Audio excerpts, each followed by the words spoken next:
popular belief, I am not dead and still uploading videos, just at a much less frequent rate. And so today I present to you my September wrap up, which is late but not that late. So let's get on to it. I also have 2 books I want to haul because I haven't shown you them yet, but because they're only 2, I'll just talk about them when we get to them, because we'll get there. First book I want to talk about, I also talked about in my last video, and that is The Lie Tree by Frances Hardinge.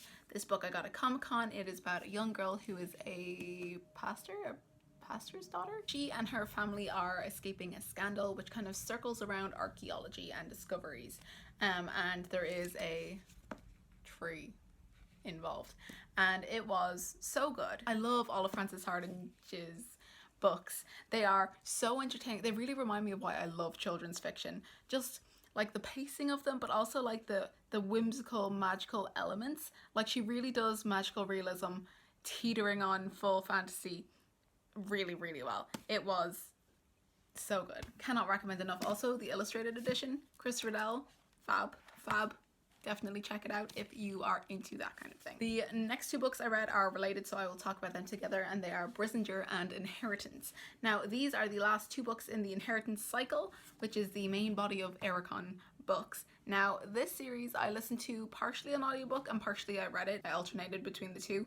Now, I did not love this series, and I know it's a favorite series for so many people, but honestly, I just did not enjoy it. I didn't love it. I liked it. I thought it was good, but like the thought of reading it again is a bit like, do I want to do that?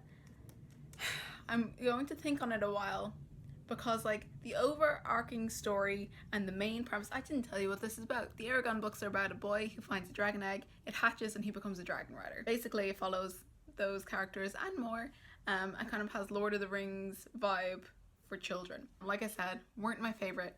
I enjoyed them, thought they were okay, but they definitely dragged in parts. Like parts were really good and really interesting, and parts just, I mean, look at the size of them. They could have been edited down a bit, and I know you can get abridged versions, but like then what's the point, you know? That needs to be done in the editing process. But they were okay, they were fine. I finished the series, and we'll see if I keep the series. I'm gonna put it out there that I might unhaul them in the future. It's not for definite, but it might happen. The next 2 books I'm going to talk about are the books that I got, the haul section of the video, and I actually finished the first one, and that is The Fork, the Witch and the Wern by Christopher Paolini. This is a collection of stories to go along with the Eragon books, and for a book that's so short, it dragged. This is one of those things where I'm like, because I had the rest of the series and I read it and I liked it to some degree, I got the next one. But I could have just read this from the library, and I wish I had. And I get that if you're very sentimental about the series, you'll probably enjoy these a lot more than I did. This, like the other Eragon books, I'm going to say like a tentative hold on to, but may have the potential to unhaul in the future to make space for books I enjoy a bit more. The last book that I got, and I'm about halfway through reading it, is The Lost Princess by Connie Glynn. This is a children's / teenage series about a girl who is a princess and her best friend, and they go to a school that has Hogwartsy vibes, and it's very cutesy and whimsical and pink with lots of representation in it. Now, I really liked the first 2 books in the series. This book is set in Japan, which is cool. Really liking that, especially if you watch Connie's vlogs, you're kind of like, oh, definitely see that there. But so far it has yet to capture me in the way that the first 2 books did. So still enjoying it, and I am very excited to continue with it, but is it up to the same level as Princess in Practice and Undercover Princess?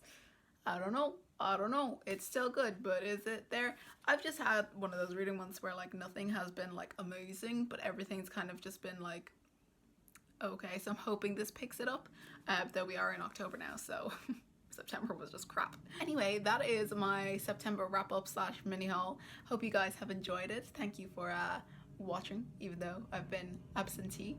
And that's everything I have for you guys today. Thank you so much for watching. Bye.